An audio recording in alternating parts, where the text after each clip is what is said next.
Now the question is, if Paramapurusha does not reside in Vaikuntha, then where does he reside? He says, Yoginam Hridaye Nasha. He does not reside in the hearts of yogis also, because there is no possibility for further expansion or liberation.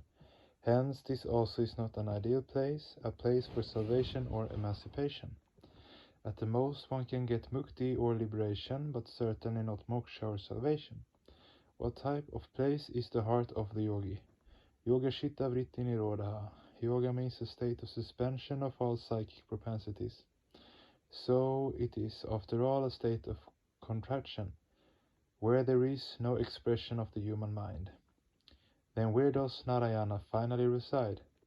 According to him, Madbhaktaha Yatra Gayante Tatra Tishtami Narada.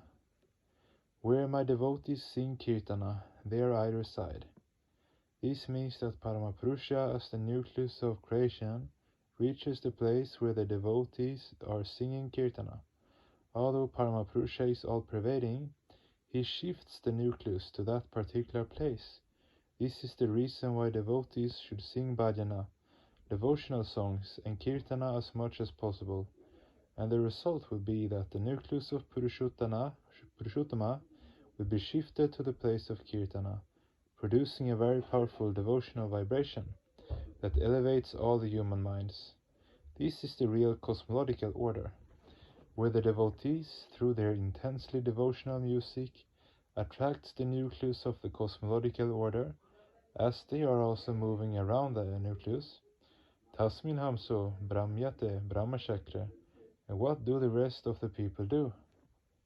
They think that since Paramapurusha is so vast and so learned, whereas they themselves are foolish and illiterate, insignificant creatures, thus they increase their radii, the distance from the nucleus, the psychology that Paramapurusha is too vast and great for the devotees to attain him, is called Mahimna Bodha, that which keeps them away from Paramapurusha.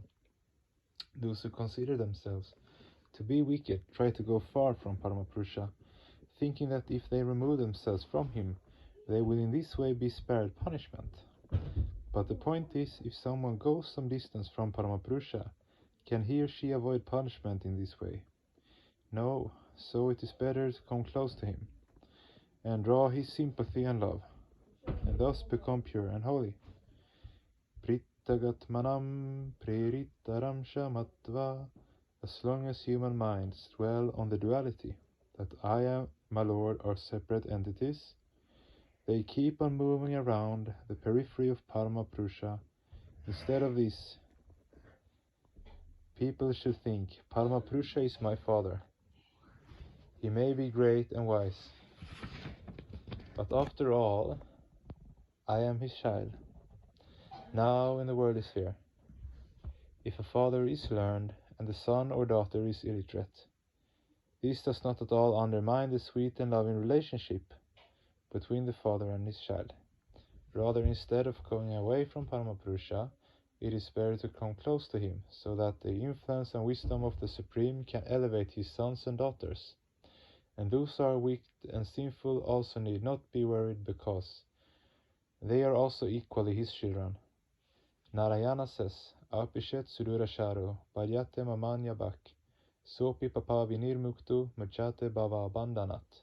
Even if one who is more sinful than any sinner and more evil than the most wicked meditates on me, forgetting all else, then they will also be liberated. They need not be concerned about it.